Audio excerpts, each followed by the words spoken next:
Hills I'll Die On, part 1. If you're alone, it's because you're too picky. That's all there is to it. Look around you. Look at everyone around you that is partnered. Short people, fat people, poor people, crazy people, people with terrible personalities, people with criminal records, like people of all types have partners. So if you don't have a partner, it's because you're too picky. Okay? Now, it is 110% valid to say I would rather be alone than settle. That is fine. I'm that kind of person. I would so much rather be alone than not have exactly what I want. But if you are alone because you do not want to settle, that is on you. You do not get to bitch about being alone. You don't get to bitch that no one wants you. You don't get to complain about it because that's a choice you made. And I see this in both men and women, so this is not a gendered thing, although I find that it's usually being picky about different types of things, right? So a lot of times I'll see men and they're complaining that they can't find anyone, but the truth is they're just too picky about looks, right? Like every involuntarily celibate person I have ever encountered is not willing to date a fat girl or a really ugly girl or somebody older than they are. Like, it's always because they want somebody with very specific traits and they can't find that. So they're not involuntarily celibate, they're just picky. And it's fine to be picky, but don't confuse the two because they're not the same thing. You could have a partner.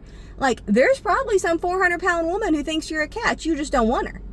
Okay, and women, y'all aren't exempt from this one either because I see it all the time. Well, he's too short. Well, he's bald. Well, he doesn't make enough money. Whatever it is. And again, it's fine to have standards. It is absolutely fine. But don't sit around and complain that you can't find a man just because your standards are high. It's not fair. And frankly, I have really, really high standards, and I have never been alone for more than 6 months when I was single and trying to find somebody. Like, it has always been a case of I could find someone who met even my very, very particular standards. And when I say, like, I am searching for a needle in a haystack, I mean, now, like, I will say that at this point in my life, I'm more physically attractive than I have been at other times. But even when I was morbidly obese, I never stayed single. Unless I wanted to. Like, there were times I wanted to. But if I wanted to find somebody, I'd go out, I'd start searching. 3 to 6 months, I'd find someone. But I was also realistic about certain things, right? So, like, if I know that I'm 250 pounds and I'm an obese woman, I'm not looking for men who are super fit. I'm not looking for men who are super wealthy. You know, I'm willing to date a guy who is lower income. I'm willing to date a guy who is, you know, also heavy set. You know, I wasn't picky like that. Now, I could have been, and that would have been valid. But if you choose to be picky, that means you are choosing to be alone, right? And again, that's fine. But don't confuse it with something that is involuntary, because it isn't. There is some short, fat, broke guy who would love your dirty drawers, okay?